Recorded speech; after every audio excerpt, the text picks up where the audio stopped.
ఆకాశవాణి ప్రాంతీయ వార్తలు చదువుతున్నది డివి సత్యనారాయణ. ముఖ్యాంశాలు: కేంద్ర ప్రభుత్వ సహకారంతో విశాఖ ఫిషింగ్ హార్బర్ను అభివృద్ధి చేస్తామని మంత్రి కింజరపు అచ్చెన్నాయుడు తెలిపారు. అర్హత ఉన్న వారందరికీ ప్రభుత్వ పథకాలు అందుతాయని, ఎవరూ ఆందోళన చెందనవసరం లేదని మంత్రి పొంగూరు నారాయణ స్పష్టం చేశారు. ఉద్యోగి స్థాయి నుండి ఉద్యోగాలు కల్పించే స్థాయికి యువత ఎదగాలన్నదే ప్రభుత్వ ఉద్దేశమని రాష్ట్ర బీసీ సంక్షేమ శాఖ మంత్రి ఎస్ సవిత పేర్కొన్నారు. ప్రజారోగ్య పరిరక్షణకు రాష్ట్ర ప్రభుత్వం అత్యంత ప్రాధాన్యతనిస్తోందని వైద్యారోగ్య శాఖ మంత్రి సత్యకుమార్ యాదవ్ తెలిపారు. రానున్న వారం రోజుల పాటు రాష్ట్రంలో విస్తారంగా వర్షాలు కురుస్తాయని విశాఖలోని తుఫాను హెచ్చరికల కేంద్రం వెల్లడించింది.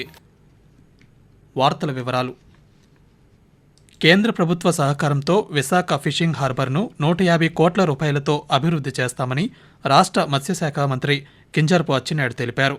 ఈరోజు విశాఖపట్నంలోని జాలరి ఎండాడ్లో మంత్రి మత్స్య సంపద కృత్రిమ ఆవాసాలను ప్రారంభించారు. అనంతరం కేరళ రాష్ట్ర ప్రభుత్వ మత్స్య సంస్థతో సముద్ర నాచు అభివృద్ధి చేసే ప్రక్రియకు సంబంధించి ఒప్పందం కుదుర్చుకున్నారు. ఈ సందర్భంగా అచ్చెన్నాయుడు మాట్లాడుతూ, విదేశాలలో కృత్రిమ ఆవాసాలకు చాలా గిరాకీ ఉందని, విశాఖలో 3 కృత్రిమ ఆవాసాలను ప్రారంభించినట్లే రాష్ట్ర వ్యాప్తంగా 22 కృత్రిమ ఆవాసాలను ఏర్పాటు చేస్తామని తెలిపారు. ఈ సముద్ర నాచు వల్ల 45 రోజుల్లోనే ఆదాయం వస్తుందన్నారు. మత్స్యశాఖ అభివృద్ధికి కేంద్ర ప్రభుత్వం నిధులిస్తోందని మంత్రి వెల్లడిస్తూ, చేపల వేట చేయాలంటే ఈరోజు బోట్లలో కానీ షిప్పుల్లో కానీ చాలా దూరంగా వెళ్ళవలసినటువంటి అవసరం ఉంది. ఈరోజు మనం ఆర్టిఫిషియల్ రీఫ్స్ పెట్టగలిగితే, ఇప్పటికే కేరళలో ఇది సక్సెస్ఫుల్గా జరిగింది, తమిళనాడులో సక్సెస్ఫుల్గా ఎక్కడైతే ఆర్టిఫిషియల్ రీఫ్స్ పెడుతున్నామో అక్కడ చేపల ఉత్పత్తి విపరీతంగా మనకి పెరుగుదల కనిపిస్తుంది. ఈ రోజు మత్స్యకారులు దూరం వెళ్లకుండా అక్కడికే వెళ్లి తక్కువ ఖర్చుతో కష్టం లేకుండా చేపలు పట్టుకునే అవకాశం దీనివల్ల వస్తుంది. నెక్స్ట్ ఇయర్కి 188 ఆర్టిఫిషియల్ స్లీవ్ గురించి మేము కేంద్ర ప్రభుత్వానికి ప్రతిపాదనలు పంపించి మేము తప్పనిసరిగా ప్రయత్నం చేస్తాం. అర్హత ఉన్న వారందరికీ ప్రభుత్వ పథకాలు అందుతాయని, ఆందోళన చెందనవసరం లేదని రాష్ట్ర పురపాలక పట్టణాభివృద్ధి శాఖ మంత్రి పొంగూరు నారాయణ తెలిపారు. ఈరోజు నెల్లూరులో నగర అభివృద్ధిపై అధికారులు, ప్రజాప్రతినిధులతో మంత్రి సమీక్షా సమావేశాన్ని నిర్వహించారు. ఈ సందర్భంగా మాట్లాడుతూ, రాష్ట్రంలో 68 లక్షల రేషన్ కార్డులున్నాయని, నిబంధనల ప్రకారం మాత్రమే అనర్హుల కార్డులను తొలగిస్తున్నామని, అసత్య ప్రచారాలు నమ్మవద్దని కోరారు. ఆర్థిక ఇబ్బందులు ఉన్నా అభివృద్ధి ఎక్కడా ఆగడం లేదని, నెల్లూరు సిటీ నియోజకవర్గం అభివృద్ధి పనులను వేగంగా పూర్తి చేస్తామని స్పష్టం చేశారు. ఆక్రమణలో ఉన్న ప్రభుత్వ భూములను స్వాధీనం చేసుకుంటామని మంత్రి తెలిపారు. ఉద్యోగి స్థాయి నుండి ఉద్యోగాలు కల్పించే స్థాయికి యువత ఎదగాలన్నదే రాష్ట్ర ప్రభుత్వ ఉద్దేశమని బీసీ సంక్షేమ శాఖ మంత్రి ఎస్ సవిత పేర్కొన్నారు. ఈరోజు కడప ఆర్ట్స్ కళాశాల సమీపంలో ఏర్పాటు కానున్న స్టార్టప్ కడప ఎంటర్‌ప్రెన్యూర్‌షిప్ సెంటర్ నిర్మాణానికి మంత్రి భూమి పూజ చేశారు. ఈ సందర్భంగా మాట్లాడుతూ, ప్రతి ఇంటి నుండి ఒక అంకుర సంస్థ రూపుదిద్దుకోవాలన్నదే ముఖ్యమంత్రి ఆశయమన్నారు. అధునాతన సదుపాయాలతో, అన్ని రకాల మౌలిక వసతులతో రూపుదిద్దుకోనున్న కడప స్టార్టప్ కేంద్రం యువ వ్యవస్థాపకులు, ఫ్రీలాన్సర్లు, చిన్న మధ్యతరహా వ్యాపార సంస్థల అభివృద్ధికి పునాది వేస్తుందని వ్యాఖ్యానించారు.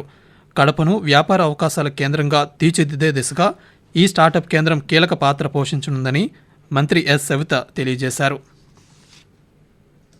ప్రజారోగ్య పరిరక్షణకు రాష్ట్ర ప్రభుత్వం అత్యంత ప్రాధాన్యతనిస్తోందని వైద్య ఆరోగ్య శాఖ మంత్రి సత్యకుమార్ యాదవ్ అన్నారు. రక్త సంబంధ వ్యాధులపై 2 రోజుల రాష్ట్ర స్థాయి శిక్షణా కార్యక్రమాన్ని విజయవాడలో ఈరోజు ఆయన ప్రారంభించారు. ఈ సందర్భంగా మాట్లాడుతూ, రాష్ట్రంలో 1900 మంది హీమోఫీలియా, 2100 మంది తలసేమియా బాధితులున్నారని, వారికి క్రమం తప్పకుండా ఉచితంగా రక్త మార్పిడి చేస్తున్నామని వెల్లడించారు. తలసేమియా బాధితులకు పింఛన్ సౌకర్యం కల్పించడంపై మరింత దృష్టి పెడతామని తెలిపారు.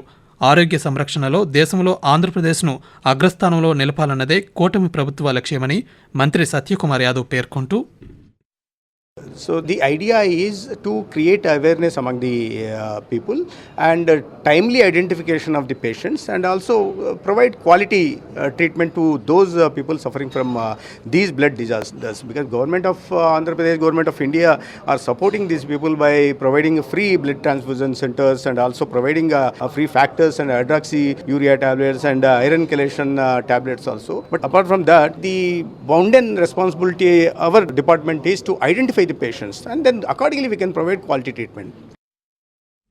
ఆకాశవాణి ప్రాంతీయ వార్తలు వింటున్నారు.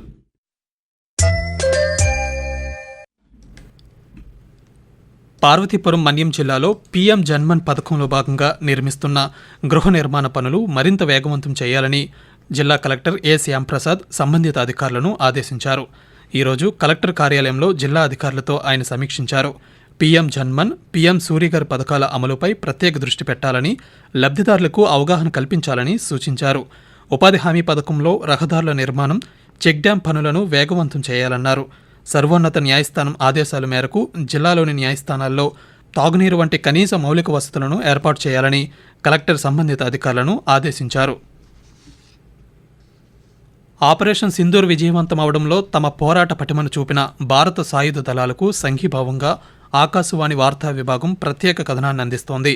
ఇందులో భాగంగా కార్గిల్ యుద్ధంలో అసాధారణమైన ధైర్య సాహసాలను ప్రదర్శించిన పరమవీర చక్ర అవార్డు గ్రహీత లెఫ్టినెంట్ మనోజ్ కుమార్ పాండే గురించి ఈరోజు తెలుసుకుందాం. గూర్ఖా రైఫిల్స్ కు చెందిన లెఫ్టినెంట్ మనోజ్ కుమార్ పాండే 1999లో లడఖ్లోని బటాలిక్ సెక్టార్ వద్ద చొరబాటుదారులను నిలువరించి వారిని వెనక్కి పంపడంలో తన పోరాట పటిమను చూపారు. జౌబర్టా, ఖలుబర్లను తిరిగి స్వాధీనం చేసుకోవడంలోనూ అతని నాయకత్వంలోని బృందం కీలక పాత్ర పోషించింది. కార్గిల్ యుద్ధంలో భాగంగా 1999 జులై 3న చేపట్టిన ఖలుబార్ బార్ రిడ్జ్ ఆపరేషన్లో వీరోచితంగా పోరాడి శత్రుసేనల 4 బంకర్లను ధ్వంసం చేశారు. ఈ క్రమంలో ఆయనకు తగిలిన గాయాల కారణంగా తుదిశ్వాస విడిచారు. మరణానంతరం లెఫ్టినెంట్ మనోజ్ కుమార్ పాండేకు భారత ప్రభుత్వం పరమవీర చక్రను ప్రకటించింది. ఈ సంవత్సరం ఖరీఫ్ ప్రారంభానికి ముందే నీటి వనరుల ప్రాజెక్టుల నిర్వహణ మరమ్మతులు పూర్తయ్యే లక్ష్యంగా పనులను చేపట్టాలని జలవనరుల శాఖ మంత్రి నిమ్మల రామానాయుడు అధికారులను ఆదేశించారు. జలవనరుల శాఖ అధికారులు శాసనసభ్యులతో ఈరోజు ఆయన శ్రవణ మాధ్యమం ద్వారా సమీక్ష నిర్వహించారు. జలవనరుల అభివృద్ధి కోసం ముఖ్యమంత్రి నారా చంద్రబాబు నాయుడు విడుదల చేసిన 344 కోట్ల రూపాయలను సద్వినియోగం చేసుకునేలా చర్యలు తీసుకోవాలన్నారు.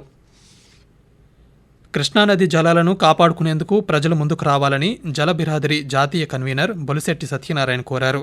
ఈరోజు విజయవాడలో ఆయన పాత్రికేయులతో మాట్లాడుతూ మహారాష్ట్ర, కర్ణాటక, తెలంగాణ, ఆంధ్రప్రదేశ్ రాష్ట్రాల్లో కృష్ణానది సుమారు 1400 కిలోమీటర్ల మేర ప్రయాణిస్తుందని, ఈ నెల 28 నుండి జూన్ 6వ తేదీ వరకు నదులను శుభ్రపరిచే కార్యక్రమం నిర్వహిస్తున్నామని వెల్లడించారు.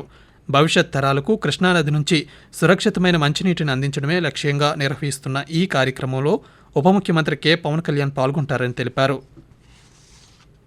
రాష్ట్రంలో ఎన్డీఏ కూటమి ప్రభుత్వంతో విద్యారంగంలో అభివృద్ధి జరుగుతోందని పర్యాటక శాఖ మంత్రి కందుల దుర్గేష్ అన్నారు. ఈరోజు వెలగపూడి సచివాలయంలోని డిఎస్సి ట్రై మెథడ్స్ మెటీరియల్ను ఆయన ఆవిష్కరించారు. ఈ సందర్భంగా మాట్లాడుతూ సమాజాభివృద్ధిలో విద్యారంగానిది కీలక పాత్ర అని, ప్రభుత్వం తీసుకువచ్చిన విప్లవాత్మక సంస్కరణలతో విద్యారంగానికి పునర్వైభవం వచ్చిందని పేర్కొన్నారు. రాష్ట్రంలోని నిరుద్యోగ యువతకు ఉద్యోగ ఉపాధి అవకాశాలు కల్పించేందుకు ప్రభుత్వం కట్టుబడి ఉందని మంత్రి తెలిపారు. తిరుమల శ్రీ వెంకటేశ్వర స్వామివారికి మైసూరు రాజమాత ప్రమోదాదేవి 2 భారీ వెండి అఖండ దీపాలను ఈరోజు విరాళంగా అందజేశారు. రంగనాయకుల మండపంలో తిరుమల తిరుపతి దేవస్థానం టీటీడీ చైర్మన్ బిఆర్ నాయుడు ఆలయ అధికారులకు వాటిని అందించారు. రానున్న వారం రోజుల పాటు రాష్ట్రంలో విస్తారంగా వర్షాలు కురుస్తాయని విశాఖలోని తుఫాను హెచ్చరికల కేంద్రం తెలిపింది. దక్షిణ కోస్తా, రాయలసీమలో భారీ నుండి అతి భారీ వర్షాలు కురుస్తాయని పేర్కొంది. ప్రకాశం, నెల్లూరు, తిరుపతి, చిత్తూరు జిల్లాల్లో రానున్న 24 గంటలకు ఆరెంజ్ అలర్ట్ జారీ చేయగా, అనంతపురం, వైఎస్ఆర్ కడప, సత్యసాయి, అన్నమయ్య, బాపట్ల, నంద్యాల జిల్లాలకు ఎల్లో అలర్ట్ జారీ చేసింది. బంగాళాఖాతంలో ఉపరితల ఆవర్తనం కొనసాగుతోందని, గంటకు 40 నుంచి 50 కిలోమీటర్ల వేగంతో ఈదురుగాలులు వీచే అవకాశం ఉందని హెచ్చరించింది. ప్రాంతీయ వార్తలు ముగించే ముందు ముఖ్యాంశాలు మరోసారి.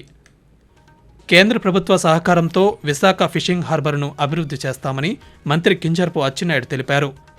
అర్హత ఉన్న వారందరికీ ప్రభుత్వ పథకాలు అందుతాయని, ఎవరూ ఆందోళన చెందనవసరం లేదని మంత్రి పొంగూరు నారాయణ స్పష్టం చేశారు. ఉద్యోగి స్థాయి నుండి ఉద్యోగాలు కల్పించే స్థాయికి యువత ఎదగాలన్నదే ప్రభుత్వ ఉద్దేశమని రాష్ట్ర బీసీ సంక్షేమ శాఖ మంత్రి ఎస్ సవిత పేర్కొన్నారు. ప్రజారోగ్య పరిరక్షణకు రాష్ట్ర ప్రభుత్వం అత్యంత ప్రాధాన్యతనిస్తోందని వైద్యారోగ్య శాఖ మంత్రి సత్యకుమార్ యాదవ్ తెలిపారు. ఆకాశవాణి ప్రాంతీయ వార్తలు ఇంతటితో సమాప్తం. రాత్రి 8 గంటల 30 నిమిషాలకు జాతీయ వార్తలు వింటారు.